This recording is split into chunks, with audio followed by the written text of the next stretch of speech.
Le sud de l'Italie en été, c'est vraiment quelque chose à part, n'est-ce pas? Sorrente est perché au bord d'une falaise sur la mer, avec cette lumière dorée que les Italiens semblent avoir brevetée. Des touristes du monde entier y passent. Appareils photo autour du cou, glace à la main, complètement perdus dans leur propre bonheur. C'est le genre d'endroit où personne ne s'attend à ce que quelque chose de mal arrive. Roy était à Sorrente en vacances, avec sa famille. Il travaillait pour le département d'État américain, l'organisme responsable de la diplomatie des États-Unis dans le monde. Une carrière discrète, en coulisses, que la plupart des gens ne savent même pas vraiment en quoi elle consiste. Roy connaissait le milieu de l'intérieur. Il connaissait les collègues, il connaissait les visages. Et c'est pour cela qu'un après-midi de cet été-là, en entrant dans les toilettes publiques de la ville, il s'est arrêté net. De l'autre côté de la pièce, il y avait un homme barbu qui semblait avoir une quarantaine d'années. Des vêtements simples, rien qui attire l'attention, le genre de personne qui passe partout sans que personne ne le remarque. On peut le remarquer sans y prêter attention. Mais Roy a remarqué et il a prêté attention. Il y avait quelque chose sur ce visage, quelque chose derrière la barbe, derrière le changement de poids, derrière les 3 années qui s'étaient écoulées. Une structure qu'il reconnaissait, un regard qu'il avait déjà vu plusieurs fois auparavant. Les deux se sont alors regardés pendant quelques secondes et c'est à ce moment-là que l'homme a montré quelque chose qui ne collait pas du tout à cette situation. Ses yeux se sont écarquillés pendant une fraction de seconde, comme quelqu'un qui vient d'être surpris en train de faire quelque chose qu'il n'aurait pas dû faire. Roy a prononcé le nom à voix haute. Il a demandé « Tu es Brad, n'est-ce pas ?» L'homme a secoué la tête, a dit que non, qu'il se trompait, qu'il n'était pas celui que Roy pensait. Mais Roy n'a pas reculé. Il a dit qu'il avait travaillé avec lui, qu'il reconnaissait ce visage, que c'était impossible que ce ne soit pas lui. Et alors, il a fait une proposition. Qu'ils aillent ensemble voir la police italienne pour tout clarifier une bonne fois pour toutes. À ce moment-là, l'homme s'est enfui, il est sorti par la porte, a tourné dans l'une des ruelles étroites de Sorrente et a disparu au milieu de la foule de touristes, comme s'il avait été englouti par la ville. Roy est sorti à sa poursuite, mais il n'a pas réussi à le suivre. Et quand il s'est arrêté au milieu de la rue, essoufflé, regardant dans toutes les directions sans rien voir, il a compris qu'il avait perdu. Alors, il est allé directement signaler ce qu'il avait vu aux autorités. Mais pour comprendre pourquoi Roy a été autant bouleversé par cela, pourquoi cette rencontre dans des toilettes publiques dans la magnifique Italie a été prise si au sérieux par les enquêteurs américains? Pourquoi cet homme barbu s'est-il enfui? Au lieu de simplement montrer un document, il faut remonter 3 ans en arrière. Retourner dans un quartier tranquille du Maryland. Vers une maison beaucoup trop silencieuse. Je suis Marcos Campos, soyez tous les bienvenus. Chaque semaine ici, 3 nouveaux épisodes. Abonnez-vous et activez la cloche pour ne rien manquer des épisodes. Comment ça va se passer ici? Si tu peux, deviens membre, ça m'aide. Sinon, laisse un like, un commentaire ou un emoji. Message passé, passons aux faits.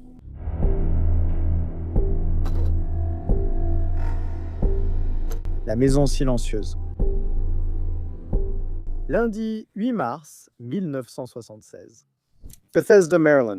La voisine était dérangée depuis quelques jours déjà.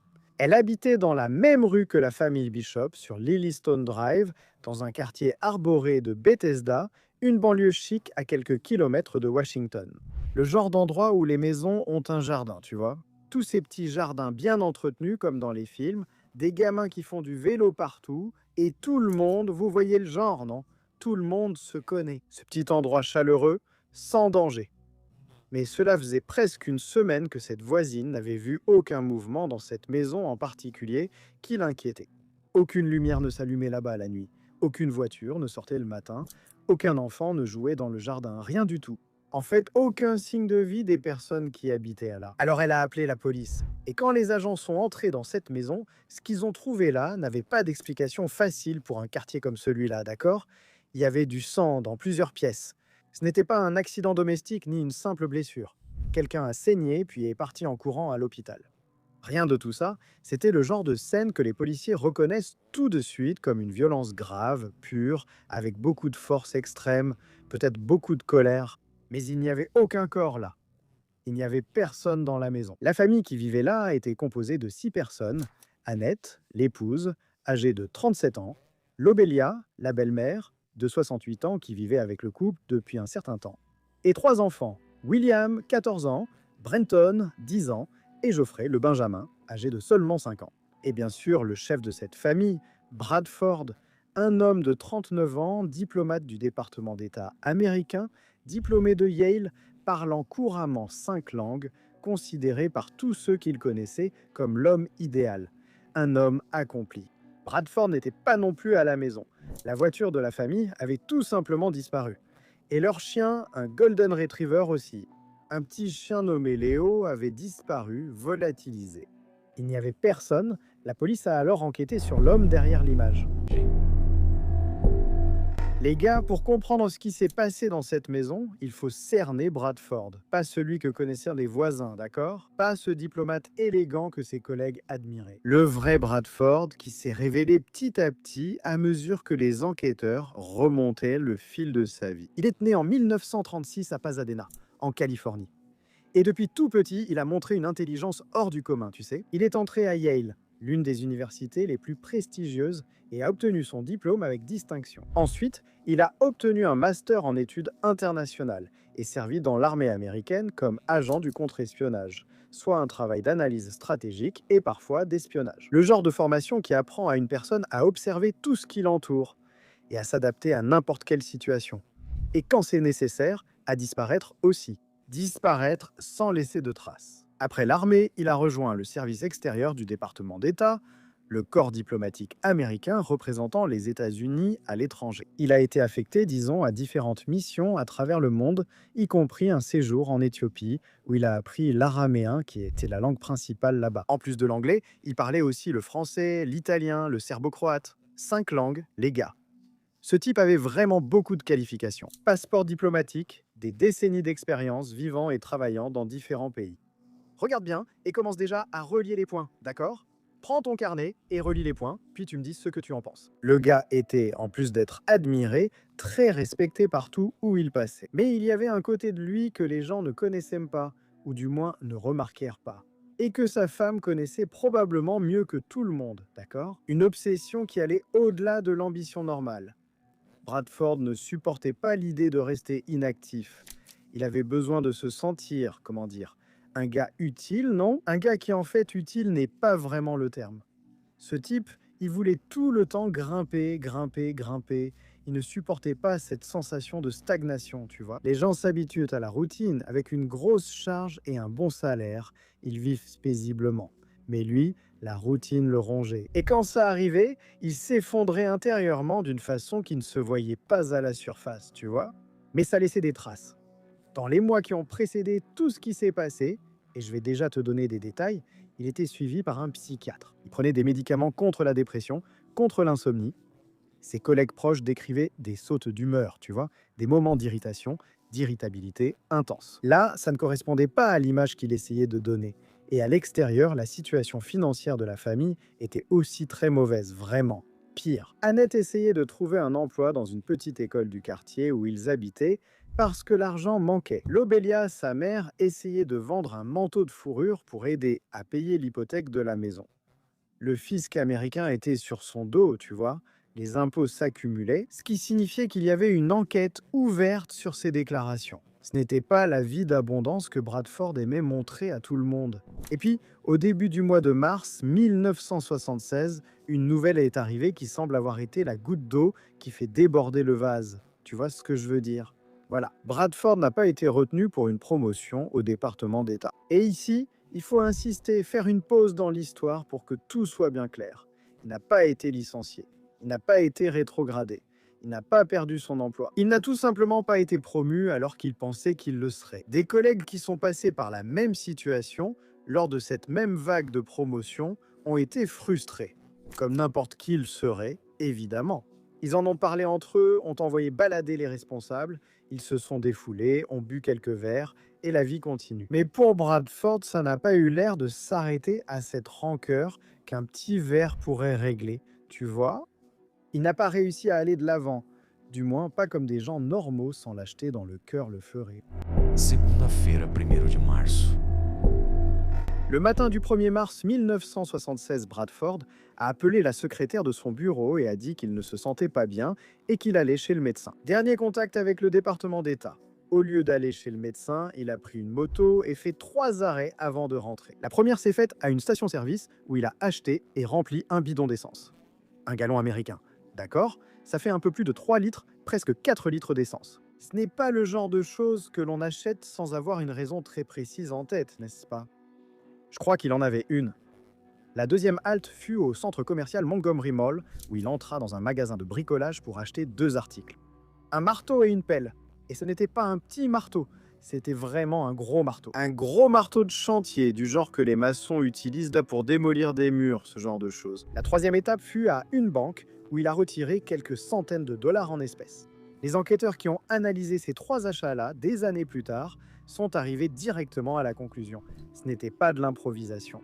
Chaque article avait déjà une fonction précise qu'il avait en tête pour plus tard, n'est-ce pas? Bradford ne s'est pas réveillé ce jour-là et n'a pas pris une décision sur un coup de tête, à cause d'une colère soudaine du moment. Il avait déjà planifié tout cela à l'avance. Donc, ce jour-là, il est rentré chez lui vers 19h ou 20h, et ce qui s'est passé à l'intérieur de cette maison dans les heures suivantes a été reconstitué par les enquêteurs sur la base des preuves retrouvées par la suite. Nat a probablement été la première à être tuée. Les enquêteurs ont trouvé un livre ouvert, couvert de sang, à l'endroit où elle était apparemment assise lorsque Bradford est arrivé. Elle n'a même pas eu le temps de réagir ni de comprendre ce qui se passait. Les enfants dormirent dans la chambre et elles ont aussi été attaquées, là, dans la sécurité de leur petite chambre. Lobelia, sa mère, une femme qui avait vendu son manteau de fourrure pour pouvoir aider aux dépenses de la maison, a aussi été tuée. 5 personnes, sa femme, sa mère, ses 3 enfants.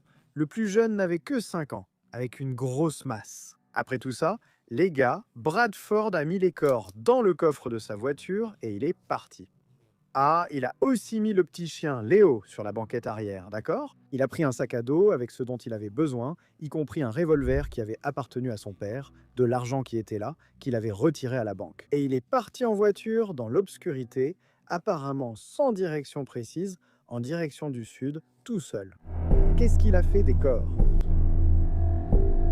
Bradford a conduit pendant des heures cette nuit-là, traversant le Maryland, la Virginie, puis entrant en Caroline du Nord. C'était près de 600 km de route au milieu de la nuit, avec 5 corps dans le coffre et aussi un chien sur la banquette arrière. À un moment donné, dans une zone reculée près d'une ville appelée Columbia, il s'est arrêté, a pris la pelle qu'il avait achetée quelques heures de plus tôt et a creusé une tombe peu profonde dans le sol.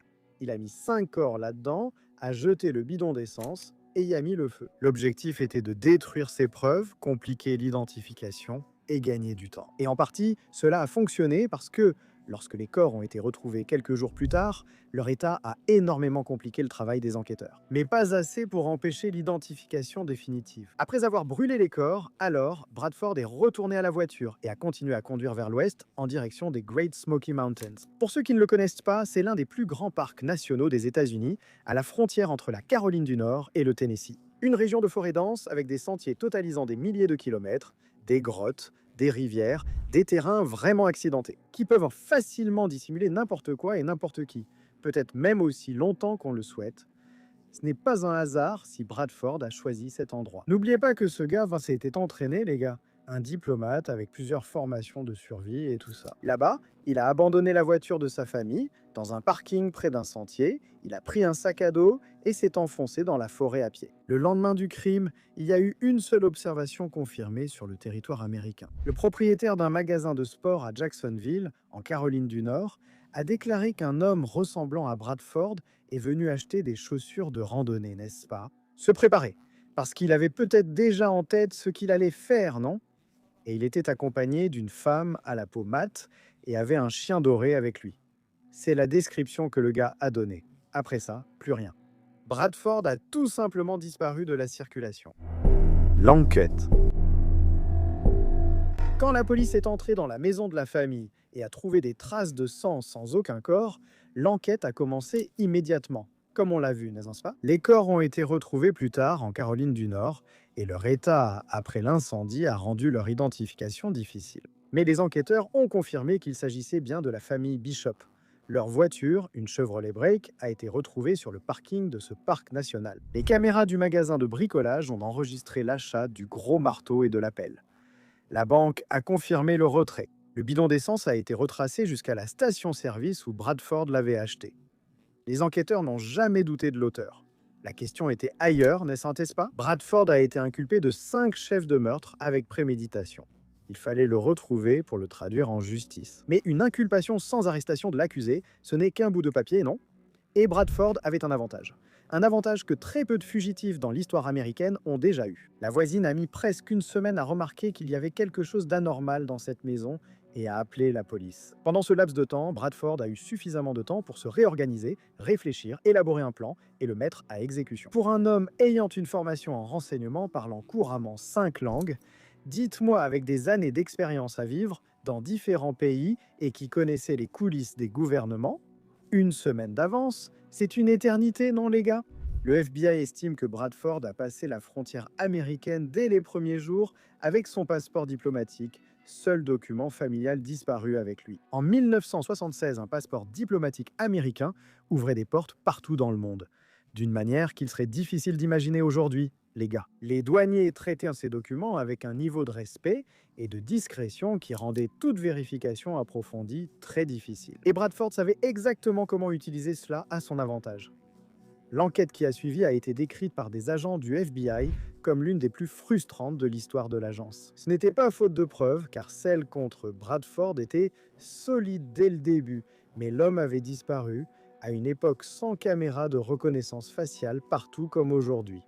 Cela compliquait la tâche des enquêteurs. Il n'y avait pas donc ce suivi en temps réel, comme on peut le voir dans les enquêtes d'aujourd'hui. Bradford pouvait être n'importe où dans le monde, mais jusqu'alors, personne ne savait où il se trouvait. Os avistamentos.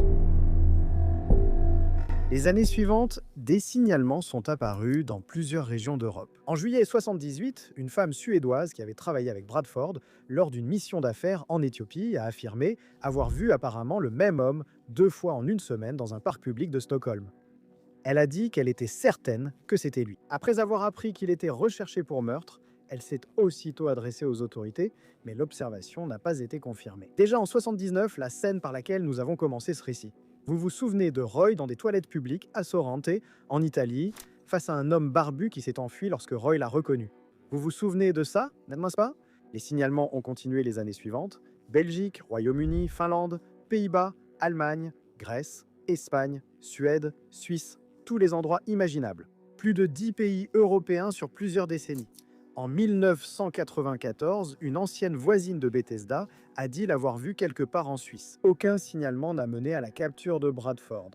Ce que les enquêteurs ont construit au fil des années, c'est le profil d'un homme qui était probablement toujours en déplacement, ne restant jamais trop longtemps au même endroit, changeant d'apparence quand c'était nécessaire, utilisant différentes langues selon le pays, et vivant de façon assez simple pour ne pas attirer l'attention. Un agent du FBI à la retraite qui a consacré des années à l'affaire a déclaré lors d'entretiens que Bradford s'était probablement déguisé en randonneur durant les premières semaines dans les montagnes avant de trouver une route pour quitter les États-Unis. Après cela, avec ses ressources, il aurait aisément pu se créer une nouvelle identité dans tout pays européen francophone, italophone ou germanophone. Un autre enquêteur à la retraite avait une théorie différente. Il revenait toujours au fait que le revolver que Bradford portait lorsqu'il a disparu n'a jamais été retrouvé, et que le dernier endroit américain où sa présence avait été confirmée était au milieu de l'une des forêts les plus denses du pays. Cet enquêteur a passé des années à croire que Bradford était entré dans les montagnes et n'en était jamais ressorti. Peut-être en insinuant qu'il avait mis fin à ses jours lui-même. Et chaque fois que les enquêteurs essayèrent de prouver que Bradford était parti, qu'il était mort, aucune réponse ne venait. As mortes que não eram dele. Au fil des décennies, certaines pistes suggérant que Bradford aurait pu mourir quelque part ont été examinées. En 2011, par exemple, le FBI a utilisé des empreintes digitales recueillies dans un appartement que Bradford avait loué à l'époque du crime, pour les comparer avec les dossiers de décès non identifiés à Hong Kong et en France. Les résultats ont écarté les 2 cas. Ce n'était pas lui. En 2014, une affaire a attiré encore plus l'attention. Un homme non identifié avait été renversé et tué sur une autoroute en Alabama en 1981. Le corps n'a jamais été identifié. Les caractéristiques physiques correspondaient à la description de Bradford. Taille, poids, ossature, âge apparent. Le FBI a pris l'affaire suffisamment au sérieux pour ouvrir un dossier, prélever des échantillons et effectuer des tests ADN. Le résultat? Négatif. Ce n'était pas lui non plus. La même réponse que l'agence a reçue dans toutes les autres affaires examinées au cours des 50 dernières années. Autrement dit, chaque fois qu'une mort suspecte survenait et que personne ne pouvait l'identifier, ils allaient là-bas et comparaient l'ADN. Rien, nada. Toute indication de décès qui a été vérifiée jusqu'à aujourd'hui a été écartée. la fille dont il ne savait pas qu'elle existait. En 2012, l'affaire a soudainement rebondi, surprenant tout le monde. Une femme appelée Kate, ou Kat, âgée de 63 ans, habitant en Caroline du Nord, a toujours su qu'elle avait été adoptée. Elle a grandi dans une famille aimante, mené une vie stable, et n'a longtemps pas ressenti le besoin de connaître ses origines biologiques. Mais avec le temps, sa curiosité a grandi. Cela arrive souvent, c'est le cas dans de nombreuses situations, n'est-ce pas? Alors elle a fait un test ADN, de ce que tout le monde peut faire pour identifier, comparer, en fait, le matériel génétique avec une énorme base de données qui montre les liens de parenté possibles. Le résultat l'a relié de façon directe et sans équivoque à Bradford Bishop. L'enquête ultérieure a confirmé ce qui s'était passé. Bradford avait effectivement eu une relation avec une jeune femme alors qu'il étudiait encore à Yale. C'était à la fin des années 50, la jeune femme est tombée enceinte. L'enfant a été donné à l'adoption peu après la naissance. Kate était donc cet enfant. Soudainement, à 63 ans, elle a découvert que le père biologique qu'elle n'avait jamais connu était l'un des fugitifs les plus recherchés de l'histoire des États-Unis. Qu'elle avait 3 demi-frères, William, Brandon et Geoffrey, et qu'ils avaient été assassinés alors qu'ils étaient enfants. Et qu'elle n'a jamais eu la chance de connaître ses demi-frères. Et que tout cela a été fait par son père. Elle a donc décidé de s'impliquer dans la recherche de ce type. Pas par colère, selon ce qu'elle a expliqué elle-même dans une interview, mais par un besoin de donner un sens à tout cela. Et pour la justice envers les demi-frères, qu'elle n'a jamais eu la chance de connaître, qui n'ont jamais eu la possibilité de se faire entendre. Et c'est de cela que je parle, en ouvrant une petite parenthèse ici. True crime, les amis, le true crime sert à ça, à donner une voix à ceux qui n'ont pas de tribune. Souvent, les familles veulent s'exprimer et obtenir justice, mais n'y parviennent pas. Quand les gens s'y engagent, c'est fantastique. C'est pour ça. Pas de sensationnalisme, pas de photos de corps. Enfin. Je vous raconte ça ici. Je me suis souvenu d'un épisode qui m'est arrivé récemment. J'ai expliqué ce que je faisais dans la vie. La personne a été choquée. Ah, ça c'est du malheur. Non, ici, la ligne éditoriale est totalement différente.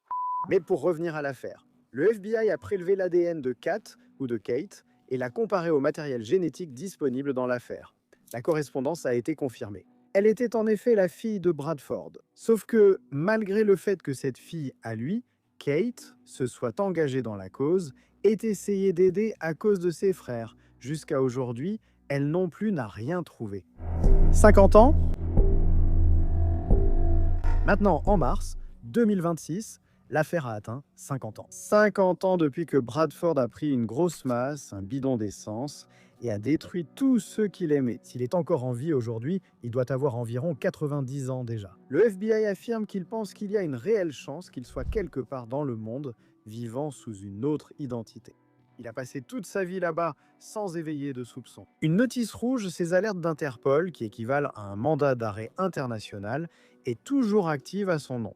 Selon l'agent responsable de l'affaire, de nos jours, des pistes et des informations arrivent à l'agence pratiquement tous les jours. Mais 50 ans se sont écoulés sans aucune arrestation concrète, sans aucune piste concrète. Ce qui rend cette affaire différente des autres affaires de fugitifs célèbres, c'est précisément le profil de Bradford. Il n'était pas un criminel ordinaire, essayant d'échapper à la police, de fuir comme il pouvait. C'était un homme redoutable, entraîné, professionnel, se déplaçant dans le monde de façon invisible, maîtrisant plusieurs langues, avec des décennies d'expérience internationale et une compréhension profonde des systèmes de surveillance et de recherche. Il était, à bien des égards, la personne la mieux équipée au monde pour faire exactement ce qu'il a fait.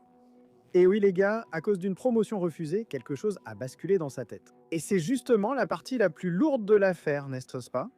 Il n'y avait rien, mec, qui puisse justifier la paranoïa qu'il a créée là. Il avait une carrière réussie. Il était stable, comme je vous l'ai dit. Et d'un coup, le gars s'est perdu, mec. Les enquêteurs qui ont analysé toute l'affaire au fil des années ont élaboré une théorie sur ce qui a poussé Bradford à faire ça. Et cette théorie pointe justement vers tout ce que je viens de vous raconter. D'accord? Tous ces événements-là en même temps. La promotion refusée, une supposée dépression qu'il traversait, les dettes cachées derrière une façade de succès, le fisc qui frappait à la porte. Toute une vie construite sur l'idée d'être spécial, de progresser, d'être reconnu. Tout cela s'effondrait devant lui. Et il a choisi de détruire la famille. Mais lui non, n'est-ce pas? Pour un homme avec le profil psychologique de Bradford, tout cela réuni a pu créer une pression dans son esprit qui l'a fait exploser. Mais comme je l'ai dit, n'est-ce pas? Ce qu'il y a de morbide et de lâche là-dedans, pour moi du moins, c'est qu'il n'a pas supporté de laisser la famille en vie. Mais lui-même, oui, n'est-ce pas? Et il s'en est tiré et a continué à vivre le reste de sa vie. 5 personnes qui dormaient, sans se douter de rien, ne se sont jamais réveillées. Et l'homme qui a fait ça a apparemment disparu pour toujours. Je me suis demandé comment ce type a réussi à dormir, n'est-ce pas? Parce que s'il avait l'intention de fuir et de continuer sa vie ailleurs, comment peut-il réussir à dormir, n'est-ce pas? Enfin, dites-moi dans les commentaires ce que vous avez pensé de cette histoire. Vous la connaissiez déjà? L'histoire du fugitif. Le fugitif là, un exemple de ce qu'il y a de fugitifs dans le monde. Voilà. J'espère que vous avez apprécié le travail d'aujourd'hui. Laissez un commentaire. Bisous du roux, à bientôt pour le prochain épisode.